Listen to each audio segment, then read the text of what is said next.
Artificial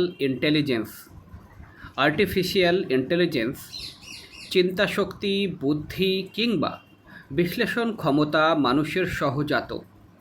একটি যন্ত্রকে মানুষের মতো বুদ্ধিমত্তা দিয়ে সেটিকে চিন্তা করানো কিংবা বিশ্লেষণ করানোর ক্ষমতা দেওয়ার ধারণাটিকে সাধারণভাবে আর্টিফিশিয়াল ইন্টেলিজেন্স বা কৃত্রিম বুদ্ধিমত্তা বলা হয়।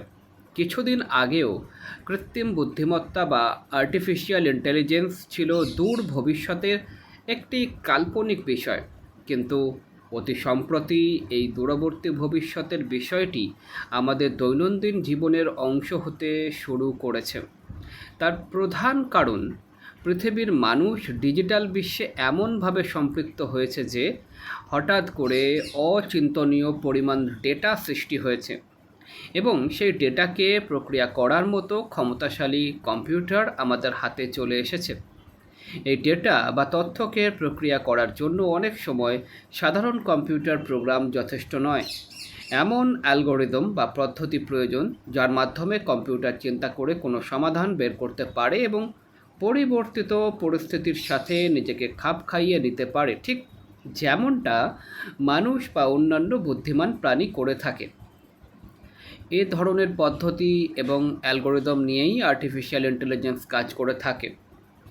আর্টিফিশিয়াল ইন্টেলিজেন্সের আওতায় বেশ কিছু ক্ষেত্র রয়েছে, যার মধ্যে উল্লেখযোগ্য হচ্ছে machine learning, robotics, computer vision, natural language processing NLP, speech processing ইত্যাদি। মেশিন লার্নিংয়ের কাজ হচ্ছে এমনভাবে কম্পিউটারকে প্রশিক্ষণ দেয়া যেন সে কোনো সিস্টেম সম্পর্কে বিভিন্ন নিয়ম নিজেই শিখতে পারে এবং নিজের ভুল থেকে শিক্ষা নিয়ে পরে তা কাজে লাগাতে পারে।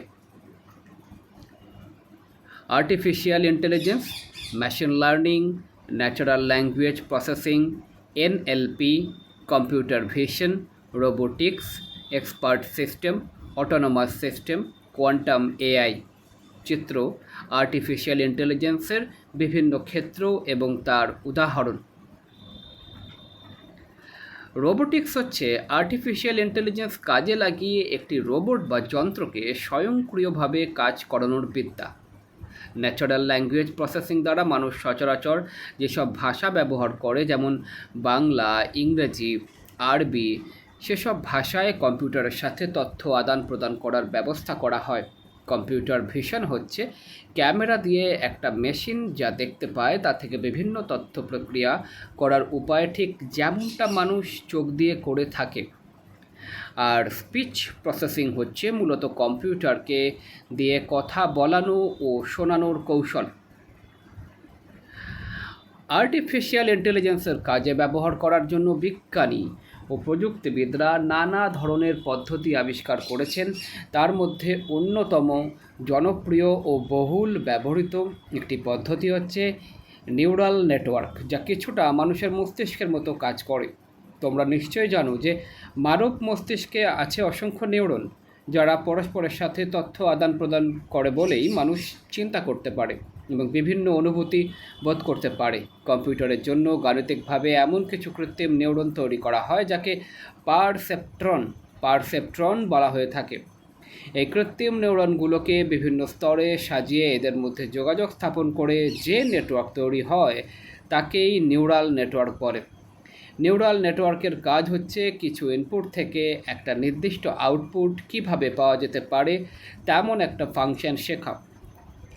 সাধারণ একটি নিউরাল নেটওয়ার্কে 3টি স্তর থাকে: ইনপুট স্তর, লুক্কায়িত স্তর, হিডেন লেয়ার ও আউটপুট স্তর। নাম শুনেই বোঝা যাচ্ছে যে ইনপুট আর আউটপুট স্তরের কাজ হচ্ছে কম্পিউটারকে যে ফাংশনটা শেখানো হবে যথাক্রমে তার ইনপুট গ্রহণ করা ও আউটপুট প্রদান করা। এবার যে কোনো ইনপুটের জন্য সঠিক আউটপুটটা পেতে হলে লুক্কায়িত স্তরের মানগুলো কিভাবে পরিবর্তন করতে হবে সেটা ঠিক করার জন্য একটা প্রক্রিয়া ব্যবহার করা হয়। নিউরাল নেটওয়ার্কটিকে অনেক ধরনের ইনপুট দিয়ে প্রশিক্ষণ দিতে থাকলে সে ধীরে ধীরে লুক্কায়িত স্তরের সঠিক মানগুলো শিখে যায়, যা ব্যবহার করে পরবর্তীতে তাকে নতুন কোনো ইনপুট দিলেও সে তার জন্য সঠিক আউটপুটটি দিতে পারবে। যত বেশি ডেটা দিয়ে প্রশিক্ষণ দেওয়া হবে নিউরাল নেটওয়ার্কটি তত ভালো কাজ করবে। লুক্কায়িত স্তরের সংখ্যা একটা না রেখে অনেকগুলো স্তর ব্যবহার করলে বেশ জটিল ফাংশন শেখা সম্ভব। এ প্রক্রিয়াকে বলা হয় deep learning. Deep learning deep লার্নিংয়ের সাহায্যে ইদানিং কম্পিউটার দ্বারা বেশ কঠিন সব সমস্যার সমাধান হচ্ছে, যা আজ থেকে 10 থেকে 12 বছর আগে ভাবা যেত না। কৃত্রিম বুদ্ধিমত্তা প্রয়োগের ক্ষেত্রে প্রধানত সি, সি++, জাভা, ম্যাটল্যাব, পাইথন, সার্ডলো, প্রলগ, লিস্প, ক্লিপস আর ইত্যাদি প্রোগ্রামিং ল্যাঙ্গুয়েজ ব্যবহার করা হয়। কার্যকারিতা ও প্রয়োজনীয়তার ভিত্তিতে ডেভেলপারগণ তাদের পছন্দসই প্রোগ্রাম ব্যবহার করে থাকেন। আর্টিফিশিয়াল ইন্টেলিজেন্সের সবচেয়ে সফল ক্ষেত্র হিসেবে মেশিন লার্নিংয়ের কথা বলা যায়। মেশিন লার্নিংকে মোটা দাগে 3 ভাগে ভাগ করা যায়: সুপারভাইজড লার্নিং, আনসুপারভাইজড লার্নিং এবং রিইনফোর্সমেন্ট লার্নিং। সুপারভাইজড লার্নিংয়ে মেশিনকে কোনো কিছু শেখানোর জন্য অনেকগুলো উদাহরণ দেওয়া হয়, যা থেকে তথ্য আহরণ করে সে শিখে যায় তাকে কি করতে হবে। যেমন ধরো, আমরা কম্পিউটারকে শেখাতে চাই কেমন করে কুকুর আর বিড়াল চিনতে হয়। সেক্ষেত্রে তাকে অনেকগুলো কুকুরের আর বিড়ালের ছবি দেখিয়ে বলে দেওয়া হবে কোনগুলো কুকুর আর কোনগুলো বিড়াল। কম্পিউটার তখন কোনো অ্যালগোরিদম ব্যবহার করে শিখে ফেলবে কোন কোন বৈশিষ্ট্যের দিক থেকে এ দুটো প্রাণীকে আলাদা করা যায়, আর এরপর নতুন কোনো ছবি দেখলে নিজেই শনাক্ত করতে পারবে সেটা কুকুর নাকি বিড়াল। চিত্র: নিউরাল নেটওয়ার্কের গঠন, ইনপুট স্তর, লুক্কায়িত স্তর, আউটপুট স্তর। অন্যদিকে আনসুপারভাইজড লার্নিংয়ে কম্পিউটারকে নির্দিষ্ট করে কিছু বলে দেওয়া হয় না। অনেকগুলো ডেটা বিশ্লেষণ করে সে বুঝতে পারবে ডেটাগুলোর পরস্পরের সাথে মিল বা অমিল কতটুকু।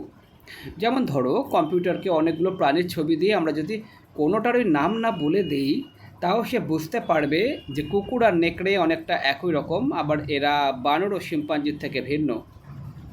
রিইনফোর্সমেন্ট লার্নিংয়ের ক্ষেত্রে কম্পিউটারকে আলাদাভাবে কিছু শেখানো হয় না, নিজের মতোই কাজ করতে দেওয়া হয়। কাজ শেষে তাকে শুধু বলা হয় কাজটা কতটুকু ঠিক হয়েছে বা ভুল হয়েছে, যাতে কম্পিউটার এর পরের বার তার আচরণ বা সিদ্ধান্ত পরিবর্তন করতে পারে। এভাবে প্রথম সিদ্ধান্ত নিতে ভুল হবে, কিন্তু অনেকবার কাজটা করতে করতে সে ঠিকই ভুল থেকে শিক্ষা নিয়ে সঠিক সিদ্ধান্ত নিতে শিখবে। একটু খেয়াল করে দেখো, এই 3 ধরনের মেশিন লার্নিংই কিন্তু মানুষ যেভাবে তার পরিবেশ থেকে শেখে অনেকটা সেভাবেই সে কাজ করে। আমরা আমাদের জীবদ্দশাতেই আর্টিফিশিয়াল ইন্টেলিজেন্সের কিছু সফল প্রয়োগ দেখতে পাব। তার একটি হচ্ছে ড্রাইভারবিহীন স্বয়ংক্রিয় গাড়ি। আবহাওয়ার সফল ভবিষ্যৎবাণী আমরা ইতিমধ্যে দেখতে শুরু করেছি। এছাড়াও বর্তমান বিশ্বে কম্পিউটার প্রযুক্তি নির্ভর এমন কোনো ক্ষেত্র খুঁজে পাওয়া যাবে না যেখানে কৃত্রিম বুদ্ধিমত্তার ব্যবহারিক প্রয়োগ নেই, যেমন চিকিৎসাবিদ্যা, automobile, finance, surveillance, social media, entertainment, শিক্ষা, স্পেস এক্সপ্লোরেশন, গেমিং, রোবোটিক্স, কৃষি, ই কমার্স সহ স্টক মার্কেটের শেয়ার লেনদেন, আইনি সমস্যার সম্ভাব্য সঠিক সমাধান, বিমান চালনা, যুদ্ধক্ষেত্র পরিচালনা ইত্যাদি ক্ষেত্রে এর ব্যাপক ব্যবহার বর্তমানে পরিলক্ষিত হচ্ছে।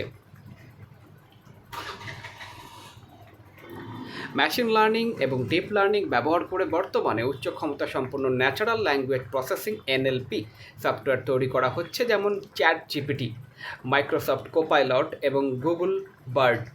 এই সফটওয়্যার বা টুলগুলো যে কোনো প্রশ্নের উত্তর দিতে পারে প্রায় মানুষের মতো করে। ইন্টারনেট এবং তাদের নিজস্ব ডাটা সেটের লক্ষ লক্ষ রিপোর্ট বিশ্লেষণ করে নিমেষেই উত্তর দিতে পারে যে কোনো প্রশ্নের। কবিতা লেখা থেকে শুরু করে প্রোগ্রামিং ল্যাঙ্গুয়েজ কোড সহ মাধ্যমে ছোটোখাটো যে কোনো সফটওয়্যারের কোডও লিখে দিতে পারে।